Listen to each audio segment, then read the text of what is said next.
Salut. Ces derniers temps, j'avais très envie de faire une review sur une web-série. Je sais pas si je vais apporter quelque chose de forcément original, parce que énormément de gens l'ont déjà fait sur la plateforme. Mais bon, je me suis dit aussi, je fais ce que je veux, et au pire, je poste pas. Je vais pas mentir, je suis les projets de Vivzi Pop depuis approximativement leur sortie. J'entends par là principalement Has Been Hotel et Helluva Boss, parce que le reste, c'est moi ma cam, on va dire. Mais concernant les deux séries, elles ont su capter mon attention comme celle de millions de spectateurs. Petite piqûre de rappel vite fait sur tout le bazar. Has Been Hotel est à la base un pilote sorti sur YouTube en 2019 par Vivzi Pop aka Viviane Medrano, c'est l'inverse, blablabla, il a été traduit en une chier de langue pour bien devenir mondial, etc. Tout le monde a adoré, et la série sortie sur Amazon Prime a eu un succès, donnant naissance à un fandom à la fois fabuleux et chelou crasseux, bref, franchement j'ai la flemme de faire la biographie complète, ça suffira. À la base j'étais censé faire une review sur Has Been Hotel justement, mais j'ai pas envie. J'ai décidé que finalement j'allais la faire sur Helluva Boss parce que j'ai plus de choses à dire, et un peu aussi parce que Has Been Hotel est sorti sur une plateforme officielle, donc on peut plus vraiment dire que c'est une web série. Pour étayer mes propos, je vais faire une Link the Sun avec les 50-50, ou presque. Je vais dire ce que j'aime et ce que j'aime moins dans la série, avec ma propre argumentation, tout ça. Et oui, ce sera moyennement objectif parce qu'on ne peut pas être 100% objectif pour parler d'une œuvre. Je vais essayer de faire en sorte que tout soit compréhensible, même pour ceux qui n'ont pas vu la série, mais je promets rien. Et autant vous le dire, ce sera long. Donc faites autre chose en même temps, prenez un petit café, mettez la viande dans le torchon, je sais pas. Voilà, on commence.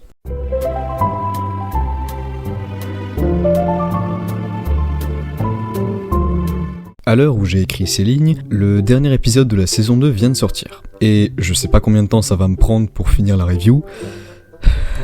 Ce sera au petit bonheur la chance. Si vous connaissez pas l'œuvre, je vais spoiler. Et je préviens aussi que l'œuvre est assez crue, niveau ambiance. Allez. À la manière de Has Been Hotel, un deuxième pilote est apparu sur la chaîne de Vivzi en 2020. Je crois. En 2020 ? Oui, c'est ça.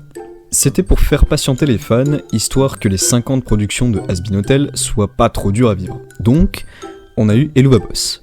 Les deux histoires se passent dans le même univers, avec des personnages différents. C'est un spin-off. Là, on suit la tranche de vie de IMP, un service de vengeance pour les morts qui arrivent en enfer. Si vous avez rien compris à ce que je viens de dire, c'est normal, c'est parce que j'ai pas expliqué l'univers. Bon, en gros, on est en enfer, les humains qui ont péché débarquent dans le bousin, et il y a les imps, c'est une espèce de diablotins en dessous de la chaîne alimentaire, qui sont en enfer pour vivre et servir les plus grosses classes sociales. Il y a plein d'autres espèces, mais pareil, je suis pas ici pour expliquer tout le lore, ça prendrait vraiment trop de temps, donc si ça vous intéresse, allez voir cette vidéo de Octolady. Normalement, on n'en a pas besoin ici pour ce que je vais raconter. Je ferai des petites précisions au cas où. On va essayer de faire un résumé concis de tous les épisodes des 2 saisons qui sont sortis jusqu'ici, histoire d'avoir un max d'éléments. Je précise que je prends à partir de l'épisode 1 et non du pilote, parce que les événements de celui-ci ne sont plus canons. Alors, comme je l'ai évoqué plus tôt, Helluva Boss nous raconte l'histoire de IMP, Immediate Murder Professional, une compagnie qui vend des assassinats chez les vivants. Pour les pêcheurs, qui souvent veulent se venger de ceux qui l'ont assassiné, ou pour d'autres raisons. Pour les personnages principaux, on a Blitzo avec un O silencieux, qui est le patron dans l'entreprise, doublé par Brandon Roger. On a ensuite Millie et Moxie, un couple d'imps mariés, les deux travaillent directement avec Blitz pour les assassinats chez les vivants. Ensuite, il y a Luna, c'est la fille adoptive Fury Emo Louve de Blitz. Oh, c'est énorme, ce personnage est un shitty friends de Sonic. Pardon, c'était gratuit. Et enfin, on a Stolas, le prince, doublé par Bryce Pinkham. Pete. Dans la saison 1, on est mis dans un petit statu quo qui est rapidement laissé de côté finalement. C'est genre IMP mission chez les vivants, on va tuer des gens, il se passe des trucs rigolos ou trash, des blagues de boules et on rentre. Ah, rigolez pas, c'est ça.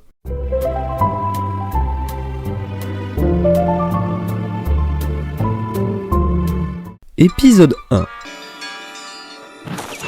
On nous montre une maîtresse d'école qui s'est suicidée après avoir surpris son mari avec un autre type de maîtresse. Fraîchement arrivée en enfer, elle envoie IMP s'occuper de tuer la dite maîtresse, devenue une mère de famille américaine somme toute classique.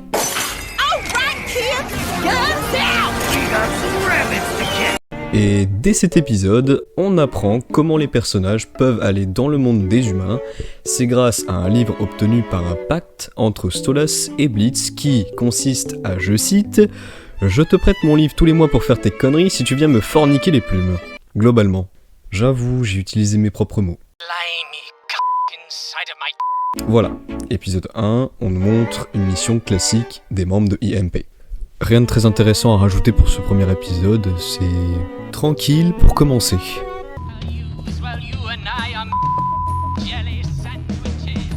Épisode 2. On va faire un tour du côté de Stolas où on rencontre sa fille Octavia et sa purge de femme Stella. Dedans on voit à quel point Stolas aime sa fille et à quel point Stella n'est pas investie dans la famille. Stolas veut amener Octavia dans un parc d'attractions appelé Lululand pour lui remonter le moral suite aux disputes entre lui et sa mère, avec pour garde du corps IMP. Mais pendant la sortie, il passe son temps à dragouiller Blitz. So cute when you are serious. Et à un moment, Octavia en a marre et lui parle de ses craintes d'être abandonnée. Et juste avant, Blitz se bat avec une réplique robotique de ce qu'on suppose être un ancien collègue de cirque. Oui, parce que Blitz était un clown avant. Stolas rassure sa fille et montre qu'il n'avait pas besoin de protection. Explosion et fin d'épisode. Et juste avant, Millie et Moxie passaient du bon temps dans le parc. Bon, cet épisode-là n'a pas beaucoup d'intérêt, hormis faire de l'exposition de personnages, mais il a le mérite d'être là. Épisode 3. IMP va au travail en groupe et on rencontre encore des nouveaux personnages, surtout en la personne de Veronica, une pop star de l'enfer alcoolo, ex de Blitz, qui leur vole leur place de parking.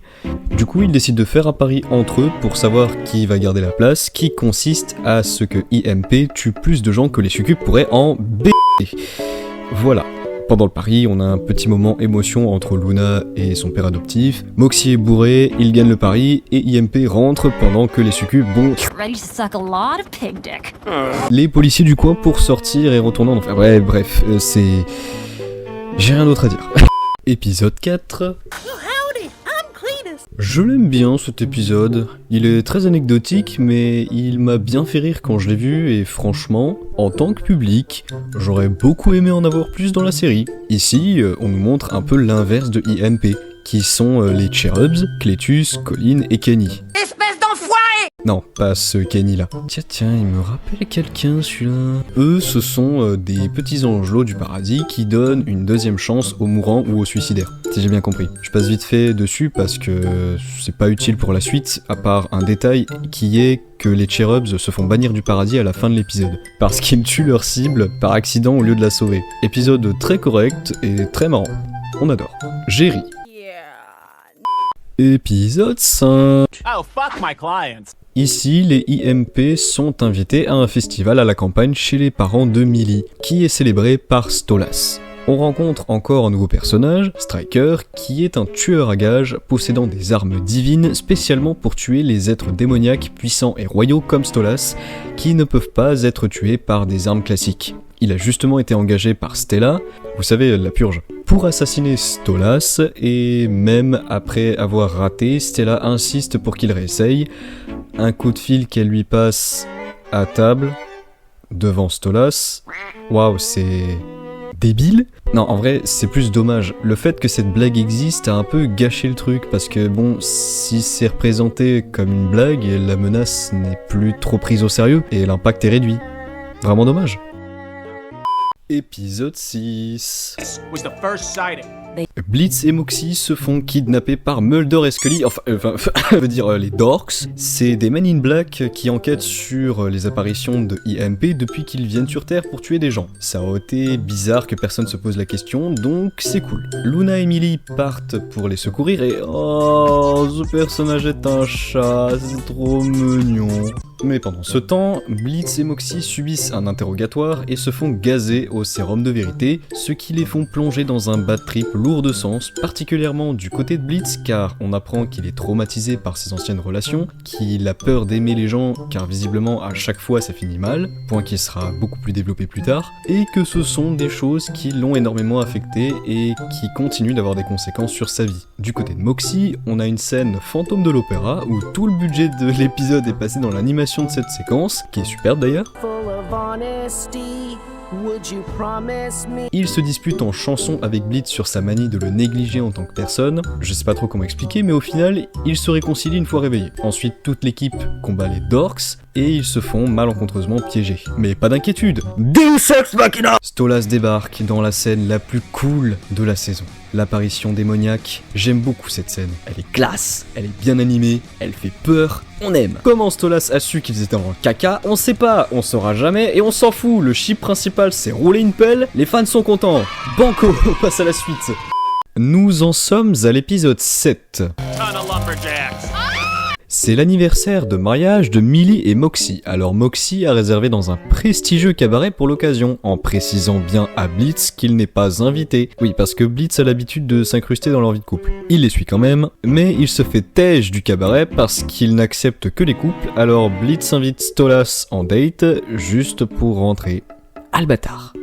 Stolas, il est in love de lui, donc il pense que c'est un vrai rendez-vous, et du coup, c'est la douche tiède pour lui, la douche tiède. Mais abracadabra. Abracadabra. Le vrai Fizzaroli, et pas un robot comme on a vu à Lululand, fait un sketch sur scène et présente Moxie qui révèle sa surprise d'anniversaire à sa femme, à savoir une chanson d'amour qui lui vaut de se faire dégommer la tronche sur scène par Fizzaroli et Asmodée, le prince de la luxure lui-même. Une seconde, je respire. Les deux se mettent à chanter pour se foutre de lui et de son couple et afficher la vie amoureuse de Blitz en même temps, avec l'aide de Veronica, qui se trouvait par hasard dans le même cabaret, le même soir. Sacrée coïncidence. Asmodée en profite aussi pour afficher l'adultère de Stolas. La chanson se finit par Millie et Moxie qui finissent la chanson pour montrer qu'ils sont bien tous les deux et qu'ils s'en branlent des autres. Blitz et Stolas rentrent et Stolas essaie de lui proposer une soirée juste pour eux, mais Blitz, traumatisé, refuse en croyant que c'est que pour de la fesse et rentre chez lui pleurer devant des vieilles photos de famille. Il s'est passé plein de choses dans cet épisode. Bam!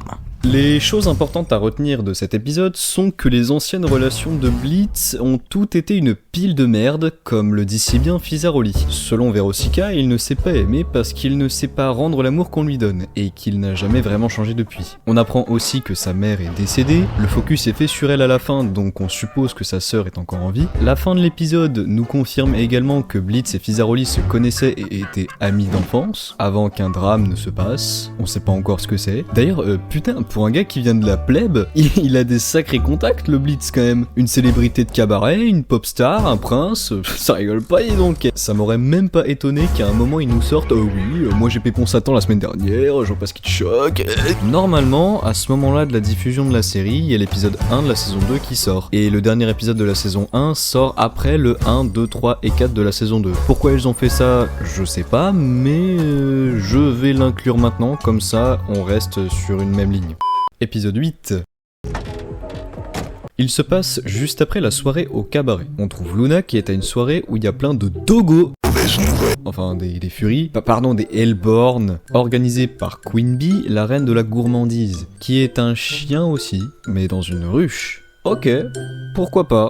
On apprend que c'est la copine de Vortex qui est le crush de Luna depuis l'épisode 3 sur la plage. Luna passe une soirée de merde et appelle Blitz pour venir la chercher, mais finalement il reste pour un one drink. MDR. Blitz se bourre la gueule pour oublier ses problèmes et Queen Bee le remarque et pousse Luna à aller le calmer. Finalement, les deux rentrent et on a une petite scène de Luna qui prend soin de son père et Blitz qui lui confie ses craintes de mourir seul. Ouais, j'aime assez bien ce décalage avec la nature de Queen Bee qu'est la gourmandise, mais que quand l'excès sert à de mauvaises façons, il faut calmer ses ardeurs. Ça donne une dimension beaucoup moins manichéenne du personnage et elle n'est pas la seule. Par exemple, quand on voit Moxie avoir de la peine pour certaines cibles, par exemple quand c'est des familles, ça rend les personnages beaucoup plus humains et ça apporte une profondeur en plus. Et encore plus quand on sait qu'ils habitent en enfer et donc du coup que c'est pas forcément une manière populaire de penser. Alors c'était pas français mais je me suis compris. Voilà, je pense qu'on a fini pour la saison 1. J'espère que vous avez réussi à suivre jusqu'ici et que je suis suffisamment limpide parce que c'est pas fini. Surtout qu'il y a 12 épisodes pour la saison 2, donc allez reprendre un café parce qu'on n'a pas fini.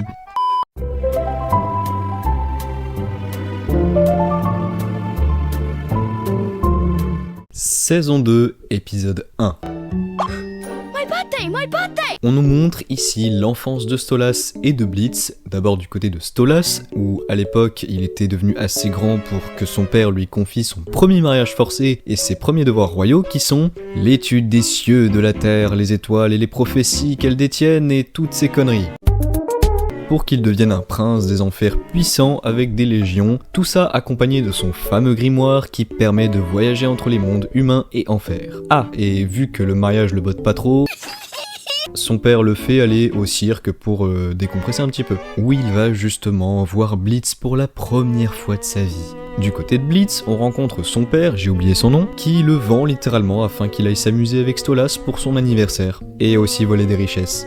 Des vols qui n'auront absolument aucune conséquence pour la suite. Après un bref passage où les deux enfants se racontent leurs rêves et leur futur, on les retrouve 25 ans plus tard, Stolas marié à Stella qui organise une fête de non-divorce, pendant laquelle Stolas revoit Blitz qui essayait de voler le grimoire. Stolas commet l'adultère, j'y vais direct comme ça on perd pas de temps, et c'est pour lui comme une libération. Ah, et juste je précise que en fait Blitz il couche avec exprès pour avoir le grimoire parce que c'est son premier ami et du coup il a eu un peu de pitié, enfin... Vous savez quoi ? Retour dans le présent, juste après la soirée au cabaret, Stolas est au fond du trou et il chante sa relation d'amour à sens unique avec Blitz. Stella vient le tourmenter sur son acte, mais il finit par la mettre dehors après toutes ces années de mal-être et de désolation. L'épisode se finit sur Stolas complètement dépité, regardant tristement le ciel. Il s'est passé énormément d'éléments sur cet épisode qui sont assez importants, comme le fait que Stolas prend vraiment souvent des antidépresseurs et que son union avec Stella était purement pour assurer une descendance à la famille. Somme toute une tradition classique chez des personnes royales. Toute cette situation avait été évoquée subtilement plus tôt et ici est vraiment mis au clair. Stolas a été malheureux pendant toutes les années de vie conjointe avec Stella et a fait tous les efforts possibles pour que leur vie à deux leur semble agréable, découlant pour lui d'un mal-être généralisé avec une femme méchante, cruelle et adepte des violences conjugales. Je sais pas trop quoi ajouter de plus, hormis le fait que Stolas est le père de l'année. Enfin, je veux dire, il a quand même fait vachement d'efforts pour sa fille, je trouve.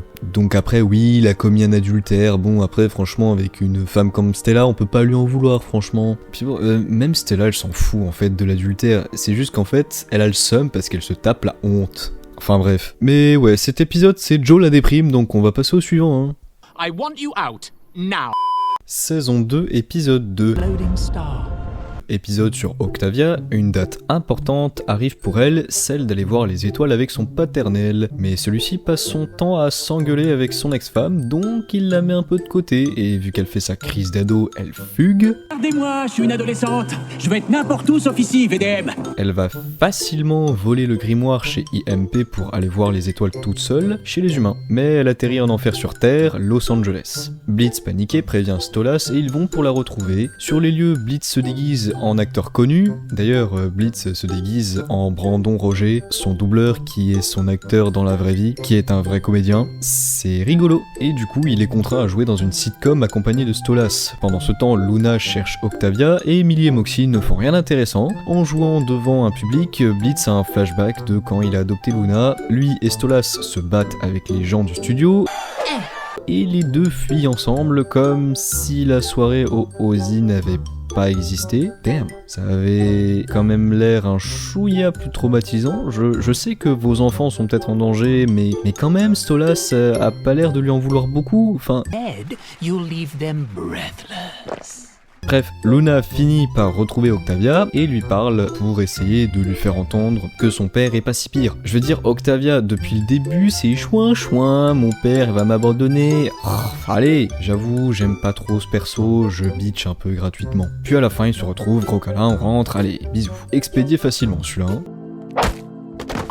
Saison 2, épisode 3. Check the scale today. Épisode sur le passé de Moxie. On découvre que c'est le fils d'un parrain de la pègre, Crimson. J'aime ce perso, il est trop classe. J'ai juste pas compris ce move. It's like Wait, what? Ok, je pense que c'était pas obligé. Il veut marier de force son fils à un supposé millionnaire qui est justement l'ex à la fois de Moxie et de Millie. Il s'appelle Chaz, c'est un des pires personnages de cette série. Toutes ses répliques sont insupportables, mais c'est pas le sujet. On nous montre l'enfance traumatisante de Moxie, qui a grandi dans une famille sans amour ni tendresse, sauf de la part de sa mère, qui s'occupait bien de lui et qui l'aimait. Son père étant un homme violent et corrosif, il a essayé d'éduquer Moxie à sa manière, à coups de meurtres forcés et de fumée de cigares dans la gueule, résultant d'une vie conjugale violente qui finira par la mystérieuse disparition de sa mère. Bon moyen de pression pour Crimson sur son fils, pour bien lui faire comprendre que Moxie ne devra jamais le contrarier, sous peine de le regretter amèrement. Après ce satisfaisant flashback, on a Chaz qui vient faire une parade nuptiale lourdingue. Il essaye aussi avec Millie mais finit par s'envoyer Blitz, et celui-ci en profite pour fouiner dans la voiture de Chaz pour découvrir que celui-ci n'est pas du tout millionnaire mais est même fauché avec des dettes. Blitz s'étant fait enfermer après cette découverte, Crimson profite que Millie soit loin pour commencer le mariage de force, mais Millie va pour secourir son époux. Crimson découvre que Chaz a voulu l'embrouiller et l'épisode finit sur la mort de Chaz. Enfin, c'est montré subtilement avec sa mâchoire que Crimson accroche au mur. Très cool comme scène, très cool. Ah, cet épisode il est cool, j'adore les histoires de mafia, mais par contre j'ai jamais vu un mafieux dans le style de Crimson ne serait-ce qu'essayer d'être inclusif. Vous trouvez pas que c'est pas très cohérent? Enfin, bref, j'imagine. This is the kind of shit gays like, right? Saison 2, épisode 4. Stolas et Stella prennent le thé avec le frère de Stella, André Alphus, qui est là pour discuter des termes du divorce pour elle, vu qu'elle sait pas faire autre chose que de gueuler fuck. Mais ta gueule! Je m'attarde 2 secondes là-dessus, mais je sais que Stella est pas faite pour être aimée, mais putain, on est sûr que c'est une royale celle-là? Au moins Stolas il a la décence de l'insulter avec un minimum de classe. Which? Sans déconner, en plus d'être débile, elle a une profondeur équivalente à celle d'un pédiluve, je vous jure. Je parle de profondeur d'écriture, espèce de gros dégueulasse. Toutes ses répliques c'est ouais. Au moins, l'objectif est réussi, le personnage est détestable jusqu'au bout. Bref, vous vous souvenez du tueur à gages que Stella appelait devant Stolas à table? Bah il est revenu. D'être content, non? Elle s'en cache même pas. Stolas se fait capturer très facilement par Striker. J'insiste sur le facilement parce que beaucoup de choses ont l'air d'être faciles à faire dans cette série. Genre cambrioler des immeubles ou des maisons, ou sortir avec des pop stars. Et vu que la situation était pas déjà assez absurde, Stolas appelle Blitz au secours sur le cheval où il se fait enlever. Blitz peut pas aller le sauver parce qu'il doit aller faire un vaccin pour Luna dont la doubleuse était absente pour cet épisode. Donc c'est les M&M's qui vont pour le sauver pendant que Striker le torture et lâche une miette d'intrigue sur le fait que les royaux sont des gros privilégiés qui traitent les imps comme du caca. Pendant ce temps, André Alphus essaie de faire comprendre à Stella qu'elle est débile. No, you stupid cow! Merci man, parce que si elle fait tuer son mari, elle n'aura rien vu que la descendance a déjà été assurée. Alors elle annule l'assassinat. D'ailleurs, vous trouvez pas qu'André Alphus a le compliment facile pour sa sœur? C'est moi qui rêve? Ok, d'accord. Suite à cela, combat fort sympathique entre M&M's et Striker. Il libère le prince qui est amené directement aux urgences et vu que Blitz était sur le chemin à ce moment-là, et lui qui pensait Stolas intouchable, il réalise que lui aussi peut être blessé. L'épisode se finit sur un message de Blitz. Prends soin de toi. Un épisode ma foi sympathique, j'ai pas grand chose de plus à dire, de plus, mis à part que Blitz sait pas écrire. C'est marrant. Saison 2, épisode 5. Cet épisode est pas très bien. C'est pas surprenant, il se passe rien de très captivant. Blitz cherche sa sœur Barbie et du coup il confie la mission de merde à Millie et Moxie qui vont dans un camp d'été et Blitz s'engueule avec sa sœur qui était sortie de désintox, inutile. J'aime juste ce plan parce qu'il est marrant. Saison 2, épisode 6. Encore un épisode de kidnapping, mais commençons par le début. Ici, on découvre la vie de couple de Fizaroli et Asmodeus. Oui, ils sont en couple, mais ils se cachent pour que la réputation de Asmodée soit pas mise à mal. Perso, j'aurais pensé que rien que le fait de danser et chanter avec un imp sur scène aurait suffi, mais en soi, vu qu'il est célèbre, ça passe. En cette matinée, Asmodée a du travail et des rendez-vous, tandis que Fizaroli doit sortir pour aller faire des trucs. Mais il croise Blitz sur le chemin et ils se bagarrent sur leur vieille querelle d'il y a 10-15 ans, comme d'hab. Au même moment, au quasi même endroit, Crimson reçoit Striker en entretien. Les voyant se battre, le cowboy arrive à les attraper depuis la fenêtre giga haute. Trop pratique d'être dans un dessin animé. Ensuite, on retourne du côté d'Asmodée qui supervise les activités de ce que je vais appeler le Tému des lupanards. Sans transition, il reçoit ensuite Stolas en rendez-vous. Et ils sont pas rancuniers en enfer, hein. Non, parce que Stolas et Asmodée s'étaient pas vus depuis qu'il l'avait humilié sur la place publique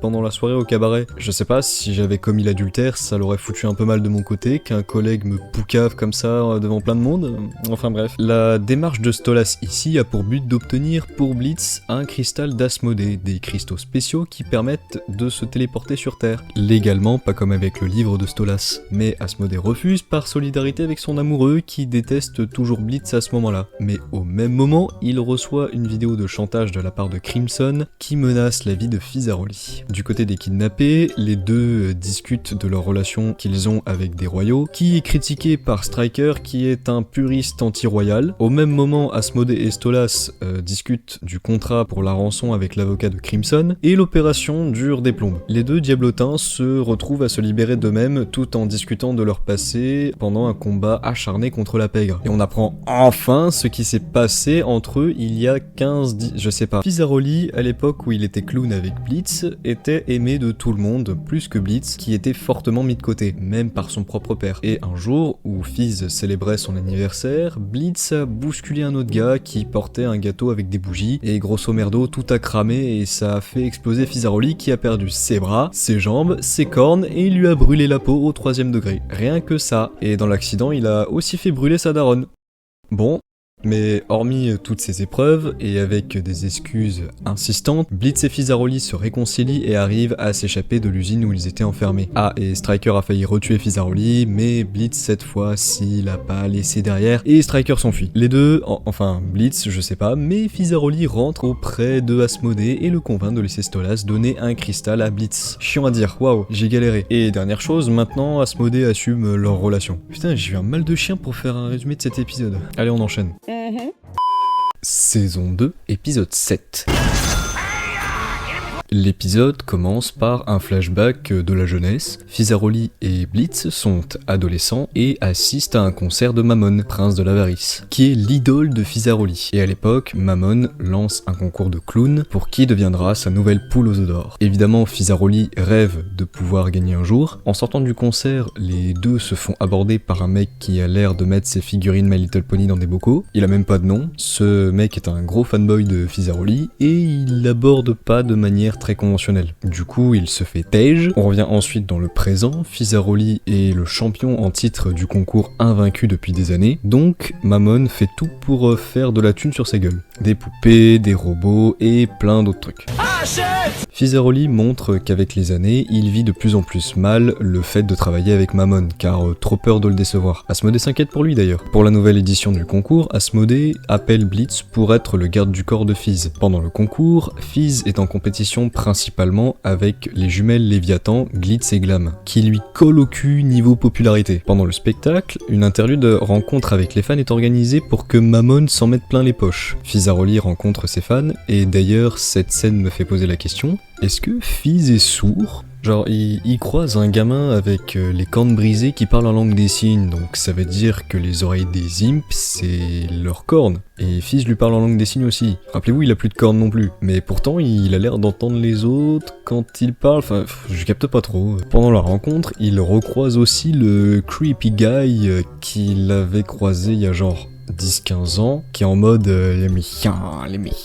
Mais Blitz règle le souci. Putain, décidément, ils ont du mal à passer à autre chose, les gens. Les jumelles font un spectacle en duo qui fout la pression à Fizaroli, qui se l'était déjà pas mal bien mangé plus tôt par Mammon. Asmodée essaie de le rassurer, mais Fiz lui fait comprendre qu'il a peur de ne pas être assez parfait, car il croit que Asmodée est avec lui seulement parce qu'il est connu et pas par amour. Une chanson d'amour plus tard, c'est à Fizaroli de faire son spectacle où il va gentiment envoyer Mammon aller se faire foutre, qui le prend pas très bien. Une presque baston éclate entre Mammon et Asmodée qui venait défendre Fizaroli et qui avoue devant le grand public qu'il est amoureux d'un imp pour éviter de faire face à un chantage de Mammon. Et pareil, cette révélation n'a pas de conséquences. Non, enfin pas de conséquences directes, l'épisode se finit sur Asmodée et Fizaroli qui sont heureux et voilà.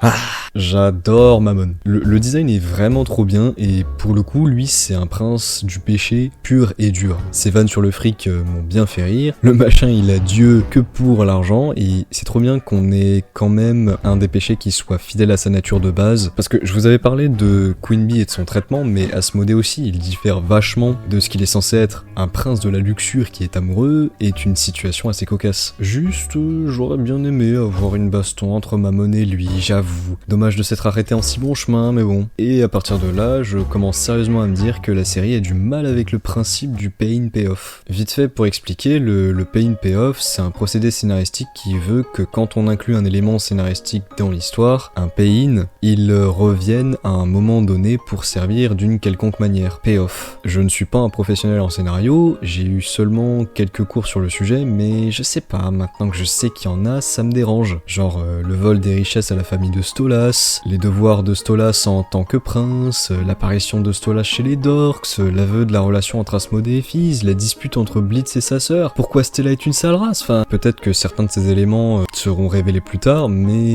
dans l'instant T, on n'a rien de concret dans la série. Voilà. Saison 2, épisode 8.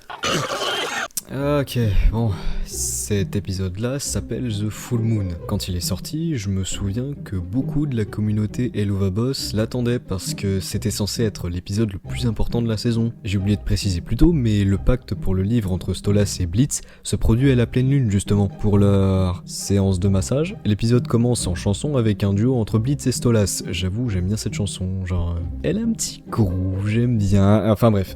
Dans l'épisode, on apprend que Blitz n'a pas honoré sa part du marché depuis quelques temps, et Stolas n'avait pas l'air de lui en vouloir plus que ça. Luna fait même une petite théorie à Blitz, comme quoi il se lasserait de lui. Alors Blitz fait des courses pour passer une bonne soirée de massage. Au même moment, nous avons de nouveau les Cherubs, toujours bannis sur Terre, qui se font engager par les Dorks, qui depuis ont évolué, ils sont une armée de papes, et ils sont envoyés en enfer dans des armures à l'effigie des membres de IMP. Il y a même une fursuite pour Luna. Petit clin d'œil subtil pour les bons fans de Fury, hein. Arrivé en enfer, il traque Blitz pendant ses courses, et oh putain.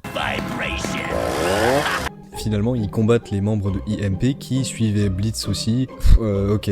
Et c'est après tout ça que le plus important arrive. Blitz débarque chez Stolas avec son sac orni, mais Stolas lui demande de lui rendre son livre de façon permanente, ce qui met Blitz un peu dans le mal car s'il perd le livre, il perd son gagne-pain. Mais Stolas lui propose une alternative dans le cristal d'Asmodée, qui est un moyen légal de continuer ses activités et qui lui permettrait d'avoir le choix sur si il veut continuer sa relation avec Stolas. Cependant, Blitz le prend pas sérieusement, ce qui est une douche froide pour Stolas qui lui souhaite juste le meilleur pour la suite. Mais Blitz ne comprend pas pourquoi il réagit comme ça et ils ont un échange difficile sur toute la situation. Stolas, lui, a du chagrin que Blitz ne voie que de la fesse dans leur relation, et du côté de Blitz, il pense que Stolas le traite comme un de ses majordomes et qu'il est remplaçable, etc. Au final, leur dispute se finit par Blitz qui crie et Stolas qui pleure et qui téléporte Blitz par magie dehors. Épisode de rupture avec encore une fois une miette d'intrigue. Ok, Blitz aussi le dit clairement que les royaux sont des privilégiés qui n'ont aucun intérêt pour les imps à part d'être servis par eux. Et j'avoue, je trouve ça dommage qu'il le montre pas un peu plus clairement. Genre, je sais pas, je trouve on n'a pas grand chose en dehors des persos principaux. Et puis on n'a pas vu de royaux faire quoi que ce soit qui montre... Enfin, on n'a rien vu de concret, vraiment. Enfin bref, c'est frustrant. Saison 2, épisode 9. Hello, Stolas.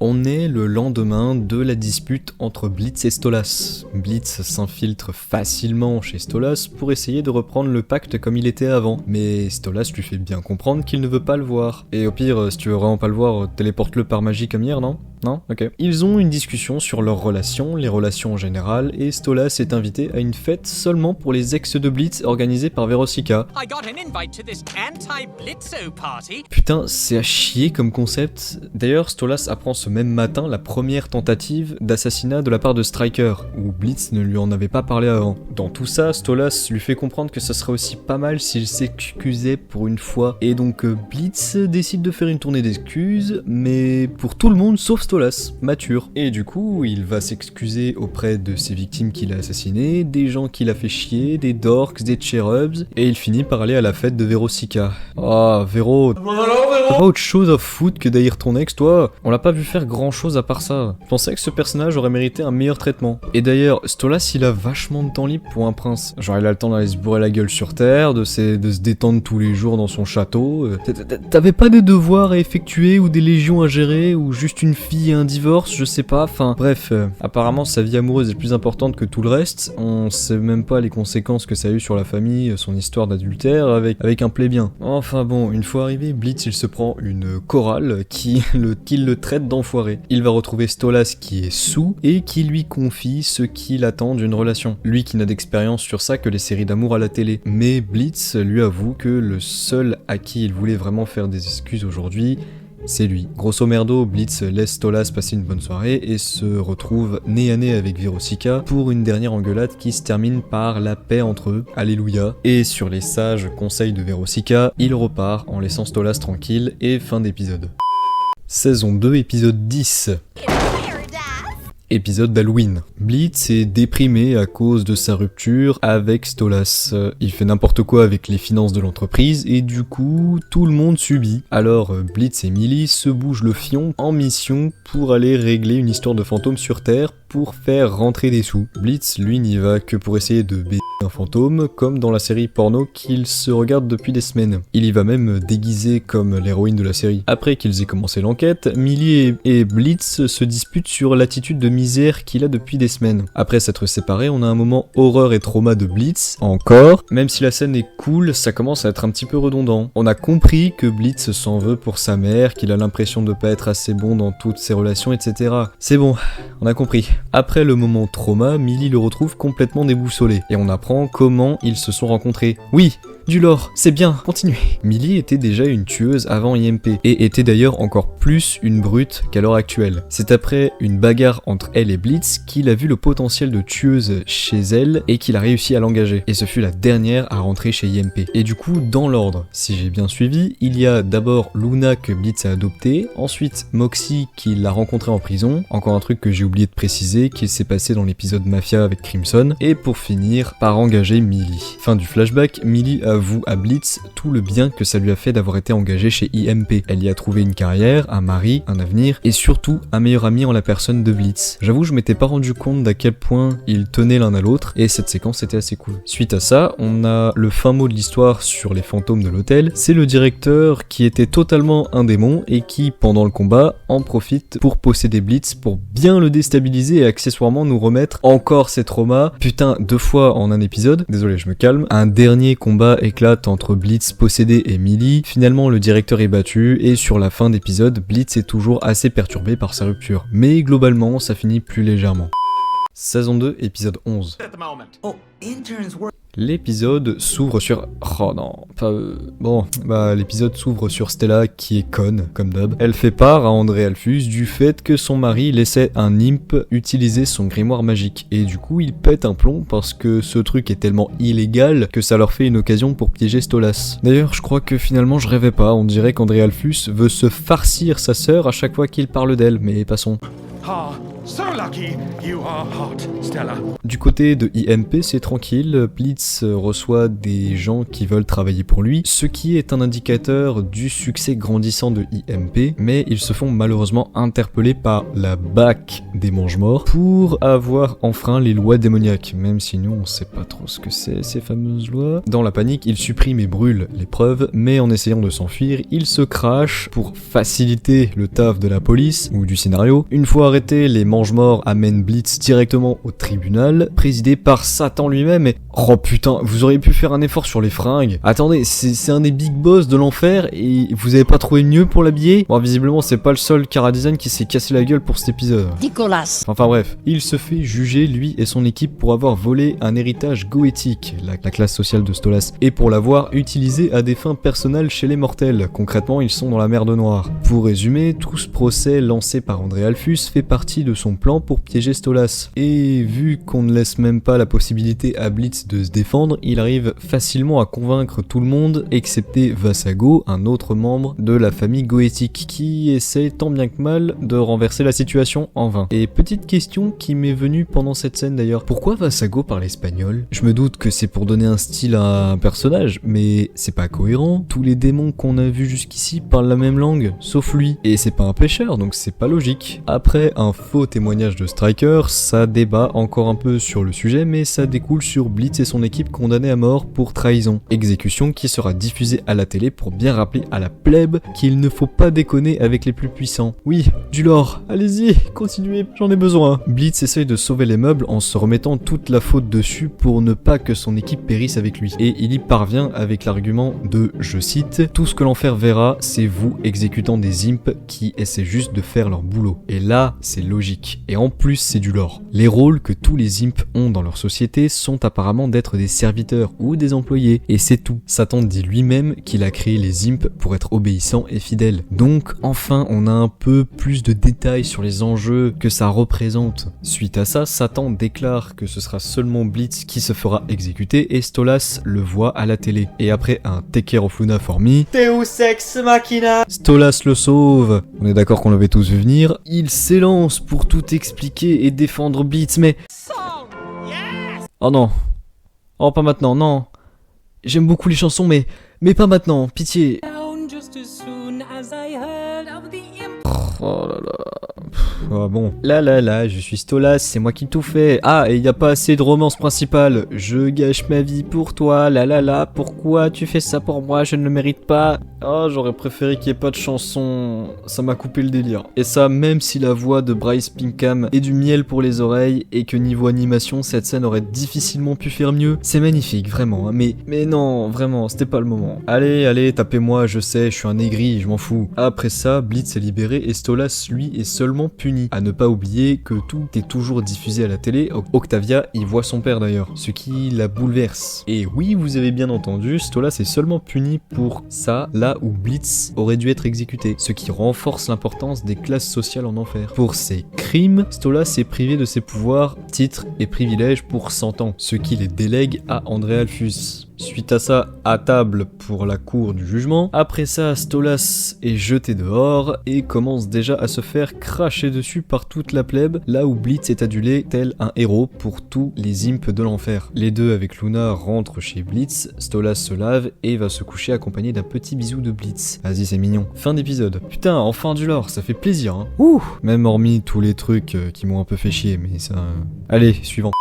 Saison 2, épisode 12, ça y est, c'est le final. Good morning there, Prince sleeps a lot. Épisode de Noël, Christmas transformé en Sinsmas, petit jeu de mots avec les péchés, c'est rigolo, tout ça. Stolas habite maintenant chez Blitz qui s'est métamorphosé en petit ami parfait, il prend soin de lui fait à manger, lui achète, lui vole des fringues, pendant que Stolas est en totale dépression et se fait maltraiter par la population locale au vu de ce qu'il s'est passé dans l'épisode d'avant. Et vous imaginez bien que sans son Xanax, c'est encore plus compliqué, il n'a pas possibilité de joindre Octavia Octavia parce que Stella l'en empêche. Et du coup, ça le déprime encore plus. Un mois plus tard, Sinsmas est arrivé, Blitz va faire travailler Stolas à IMP pour que la monnaie revienne un peu, où l'esprit de la fête est au rendez-vous. Et d'ailleurs, la mission du jour concerne une Karen qui veut faire tuer son mari parce qu'il l'a laissé pour un autre homme, parallèle avec la situation de Stolas et Blitz. Du côté d'Octavia, elle a l'air de subir la situation avec sa mère et son oncle qui font que rire en mode mouah,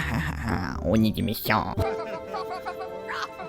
Et Octavia chante une chanson sur son père qui nous fait comprendre qu'elle lui en veut. Your box is packed up on the bed. But I'm a creep. Attends, t'es sérieuse là? Ah non, elle s'inquiète pour son père. Pas de panique, parce qu'elle trouve son carton de pilule du bonheur, donc tout va bien. Elle s'inquiète pour son père. Je viens d'y penser là, mais est-ce qu'on a déjà confié à Octavia des devoirs royaux et tout le tout team? Parce que Stolas avait l'air bien plus jeune qu'elle quand il a eu les siens de la part de son père, plus le mariage forcé et tout ça. Comment ça marche? Genre c'est une histoire de meurtre de l'époque, je sais pas, parce que, excusez-moi du peu, mais Octavia, on dirait une ado qui sort de Next. Stolas commence à péter les plombs et se barre pour aller voir sa fille, peu importe les obstacles sur son chemin. Pendant la mission de IMP, Blitz renonce à l'accomplir car il estime que ça ne vaut pas le coup même pour de l'argent. Et en revenant, au lieu de trouver Stolas, il trouve Octavia qui le cherche pour lui redonner ses pilules. Tout ce petit monde se retrouve au palais de Stolas, lui arrivé en premier qui défonce sa race à André Alphus, ce qui déclenche une bagarre, mais IMP arrive pour prêter main forte à Stolas. Oh, attendez, on n'a pas assez satisfait les fans de Fury. Transformation. Grosso merdo, Blitz sauve la vie de Stolas à son tour, et à la toute fin, où la Reine des Neiges est sur le point de les battre... Deus Ex Machina. Hein? Attends, Octavia, t'es pas parti en même temps que eux? Non? Ok. De toute façon, on n'a pas vu. André Alphus battu, Stolas exprime sa fierté pour sa fille, qui l'engueule de l'avoir abandonné et de lui avoir menti. Wesh. Attends, j'avais pas rêvé, elle est vraiment en train de lui en vouloir? Bon.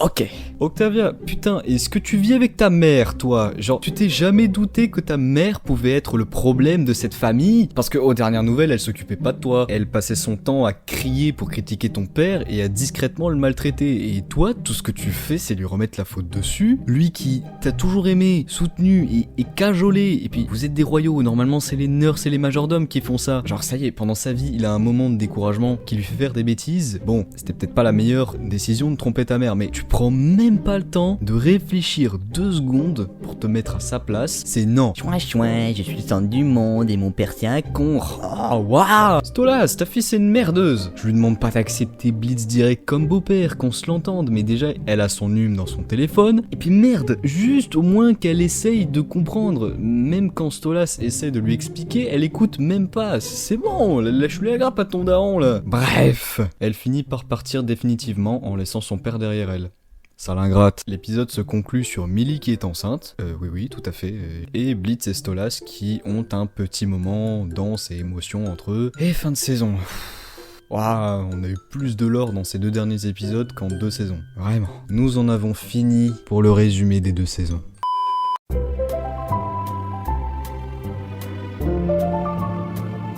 Pfiou, putain, j'ai soif.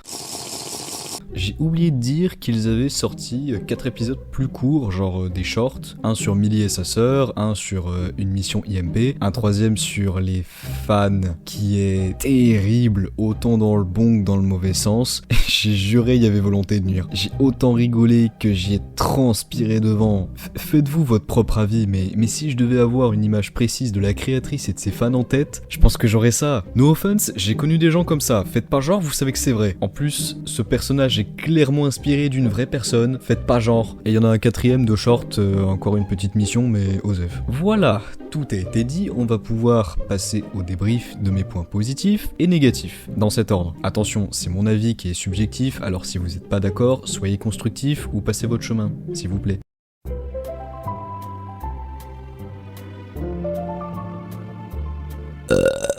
Les points positifs.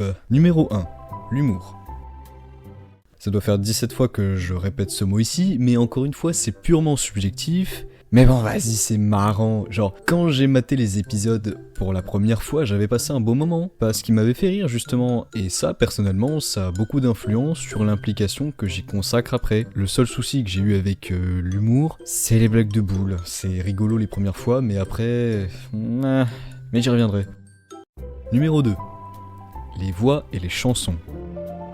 Ça n'étonnera personne, les acteurs sont très bons et chantent très bien. Après tout, le casting est composé quasi exclusivement de chanteurs et comédiens de Broadway, alors on ne pouvait pas en attendre moins de leur part. Petite pensée pour Alex Brackman, qui a le plus de voix dans les 2 séries confondues du Hellaverse. Sérieux, je pense que si Vivzi avait pu lui faire interpréter tous les personnages masculins et féminins confondus, elle l'aurait fait. Et je la comprends, parce que lui, il a vraiment le chic pour tout casser quand il interprète un rôle. C'est lui qui fait Beetlejuice dans le musical d'ailleurs. J'aimerais souligner que Brandon Roger a une évolution de jeu pour Blitz dans la série qui s'entend vachement et qui n'est pas pour déplaire. Je suis pas du tout un spécialiste en acting et encore moins en anglais, mais je trouve que ça s'entend quand même pas mal. Donc gros point fort de la série à ce niveau. Le seul point qu'on pourrait remettre en cause, c'est certains dialogues qui sont parfois edgy.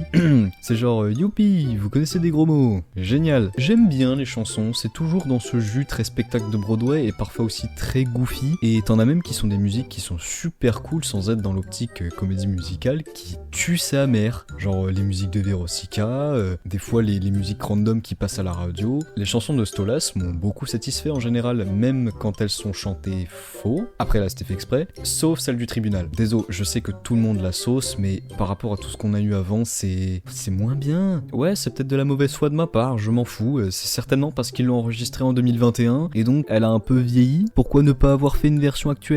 Mystère, il y a sûrement une raison spécifique. Et en parlant de chansons, pourquoi elles sont pas écoutables sur les plateformes genre Deezer? C'est fait par des comédiens de Broadway, c'est scandaleux, je crie au complot. J'aime vraiment bien assez le show pour écouter les musiques, alors s'il vous plaît. Numéro 3. L'esthétique. Je parle de l'esthétique globale qui a en plus évolué au fil du temps. On peut parler de l'animation qui est vraiment très bien foutue techniquement. Le travail sur les lumières est aussi très bien géré, les intérieurs bien traités, surtout chez les royaux. Sauf ce plan, je veux dire...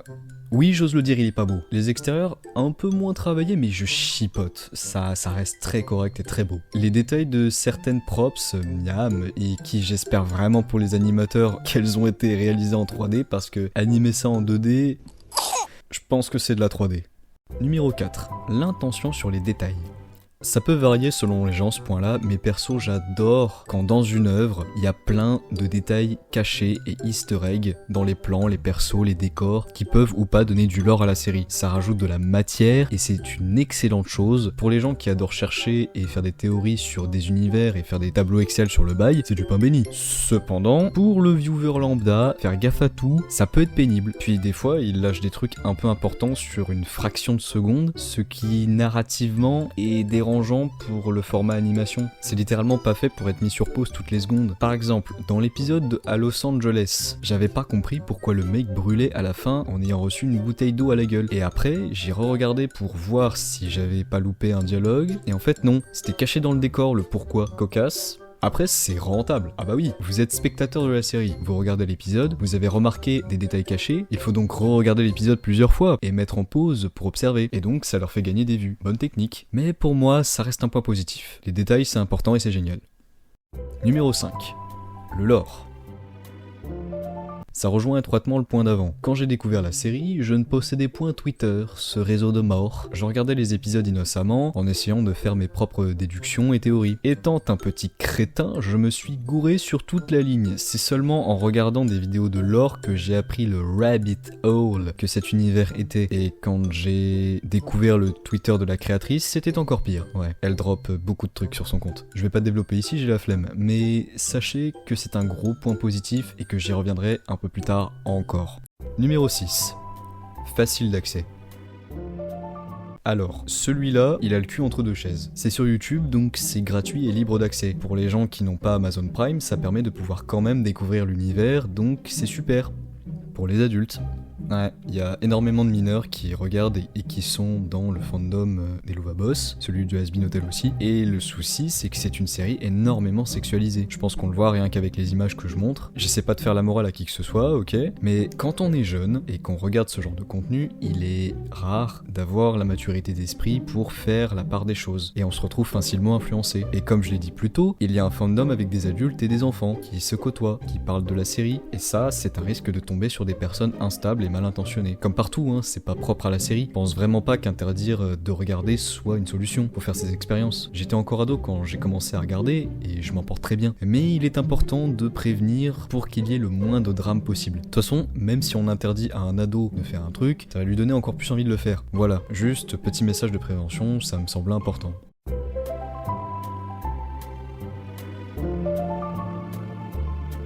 Maintenant, les points négatifs. Numéro 1. Les moments émotions. C'est un mini point négatif, je trouve qu'il y a un peu trop de moments émotions. J'appelle ça comme ça pour les scènes où un personnage pleure de façon intense, ou alors les dialogues sérieux qui sont censés faire évoluer les persos et les intriguer. Je trouve que c'est la rareté de ces moments qui font qu'on est plus impliqué. Saison 1, ça va à peu près, mais saison 2, il y en a plusieurs par épisode. Regardez, je fais des stats. Donc voilà, je sais pas, moi ça m'a sorti du truc et ça a fait perdre de son essence. Numéro 2. La romance entre Blitz et Stolas. Attention, calmez-vous, avant de m'incendier, laissez-moi expliquer mon point de vue. Vous allez me dire, c'est presque le sujet principal de la série, ça peut pas être un défaut, et si t'aimes pas les romances, casse-toi juste, ne regarde pas. Et vous aurez raison. Mais comme Terry, j'adore les romances, j'adore l'amour. Mais là, c'est les feux de l'amour de l'enfer. Je le dis pas de façon péjorative, mais tout tourne autour des relations entre les personnages, amoureuses ou sexuelles. Stolas et Blitz en l'occurrence qui volent complètement la vedette à tout le reste de l'intrigue. Tout est fait pour qu'il y ait des bâtons dans les roues de leur relation, mais qu'en même temps, la magie du destin les fera se réunir quoi qu'il arrive, ce qui est un mécanisme qu'on retrouve dans un type de contenu particulier sur internet qui a toujours fait rage chez les fandoms de dessins animés. Vous ne me croyez pas ? Ok, je vais argumenter. Le fait d'avoir rendu Stella plus que détestable nous encourage à pousser Stolas dans les bras de son amant maudit. Le fait que les deux se retrouvent dans une situation délicate où il pourrait mourir, ce qui donne une occasion à l'autre de le sauver. Cette scène, les faux espoirs comme au cabaret, l'un des deux qui se refuse à aimer parce qu'il est trauma, cette vision, et nom de Dieu, je peux pas débloquer sur cette blague. Stolas, t'es censé être intelligent, comment tu le devines pas que ta femme a engagé quelqu'un pour te tuer? Et au pire, si tu le devines pas direct, y a quand même de quoi se méfier, parce qu'il le sait que sa femme le déteste, alors pourquoi t'as l'air surpris? Bon après, si c'était que ça, en soi, c'est pas un problème. Ce qui me frustre dans l'histoire, c'est que la série nous lance sur des sujets intéressants et un lore de fou qui passe complètement au second plan. Le fait que les imps soient maltraités dans la société, que les hautes classes sociales aient des devoirs et des légions. Pourquoi faire des légions? Ceux qui connaissent les Lovaboss et Has-Been Hotel en même temps me diront certainement pour se défendre pendant l'extermination. Sauf que non, elle est jamais évoquée dans aucun épisode, alors que c'est quand même un événement crucial de l'enfer. Ils se permettent bien d'évoquer Lucifer sans le montrer, alors pourquoi pas l'extermination? Ça toucherait les affaires de IMP en plus, vu que les pêcheurs sont leurs principaux clients. La seule mini-miette que j'ai trouvé qui concerne l'extermination, c'est une photo d'un ange tueur sur un journal qui reste une demi-seconde à l'écran. Et vous allez sûrement me dire, pourquoi développer vu que c'est montré dans Has-Been Hotel, ça sert à rien? Peut-être parce que tout le monde n'a pas Amazon Prime pour regarder les deux séries. Enfin, je sais pas, quitte à développer un univers, autant se lâcher, il y a deux séries avec deux contextes différents pour le faire. Alors allez-y franchement, vous voyez ce que j'essaie de dire ou pas? Il y a un truc génial à creuser qui est carrément sous-exploité. Il y a clairement des choix scénaristiques qui ont été faits que je ne comprends pas. C'est pour ça que je pense que les romances dans un univers aussi riche que celui-là devraient passer en second plan. Un peu comme dans Arcane ou Steven Universe par exemple. Il faut trouver un juste milieu. Puis dans Has-Been Hotel c'est pareil. J'aurais bien aimé perso avoir le point de vue des habitants de l'enfer pendant l'extermination. Comment ils gèrent une pagaille pareille. Parce que quand je dis romance, il n'y a pas que Blitz et Stolas. Il y a aussi Millie et Moxie, Fizaroli et Asmodée, le mini triangle amoureux entre Queen Bee, Vortex et Luna, Stella et André Alphus. Non, je rigole, ils sont frères et sœurs, on va pas commencer à aller... Oh putain de merde.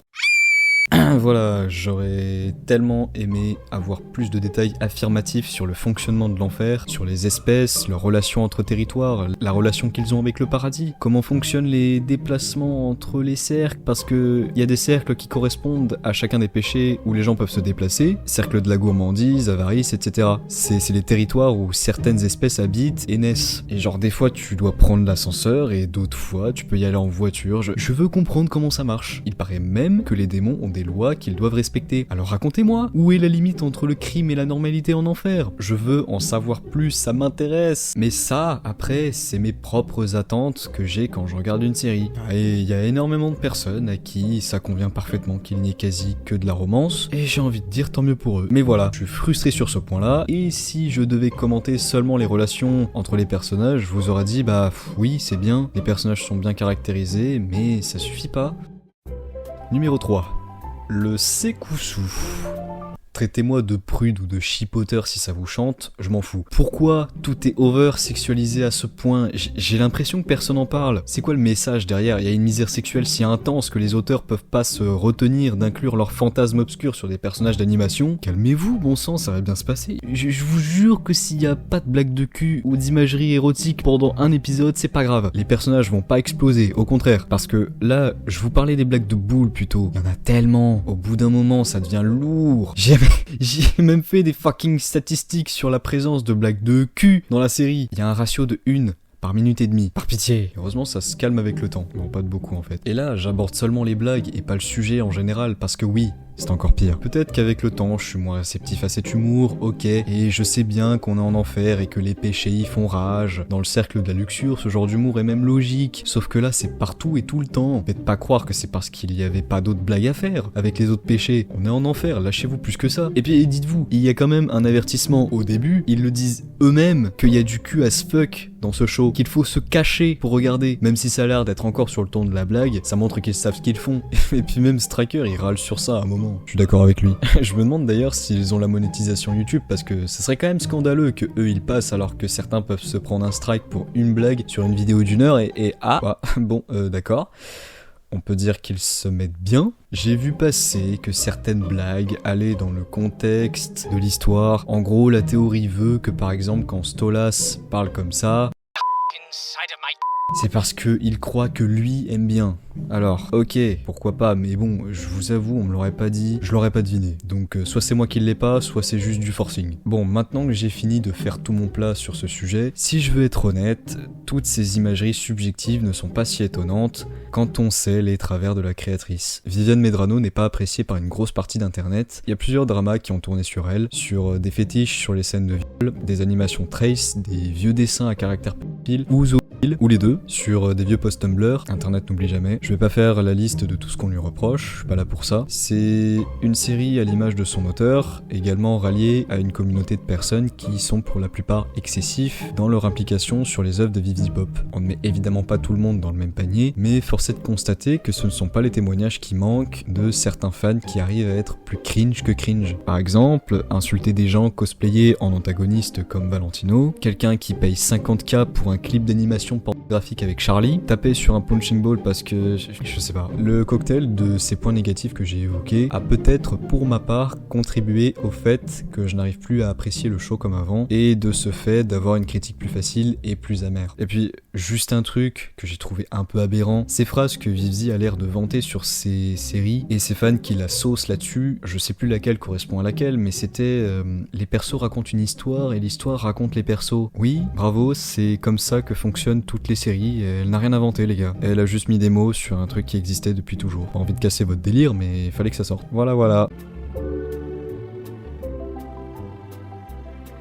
Si vous êtes resté jusqu'ici, bravo et merci, vous avez gagné un prix de patience. J'espère que le surplus d'infos n'a pas été trop indigeste. J'avoue que je me suis un petit peu perdu sur la fin. J'espère aussi que mes critiques ne seront pas prises comme des attaques. Tout ce que j'ai dit était principalement mon point de vue. Pour conclure dans une ambiance plus légère, je vais juste rappeler le fait que moi aussi j'ai été un gros fan de Has-Been Hotel et des Louva Boss, je m'en cache pas, mais que des fois, même sur des choses qu'on aime et admire, il faut essayer de prendre du recul pour se remettre en question soi-même et évoluer évolué. Et j'ai appris que la série allait évoluer encore sur 2 saisons. Je sais pas si je regarderai, parce que autant ça me fait chier de pas savoir comment ça finit, même si c'est un peu prévisible, et autant j'ai moyen envie de donner du crédit et du soutien à des personnes comme Vivzi Pop. Cependant, on peut quand même lâcher un merci timide, parce que il faut quand même souligner le fait que ces séries ont eu une grande influence sur le média cartoon indépendant, et que ça a pu aider à ouvrir des portes pour plus de contenu créatif et original. Sur ce, mon pavelard est déjà assez long comme ça. N'hésitez pas à commenter, à me proposer des sujets à aborder en vidéo ou des œuvres à voir pour des reviews. Je vais arrêter de parler et je vous dis bonne nuit.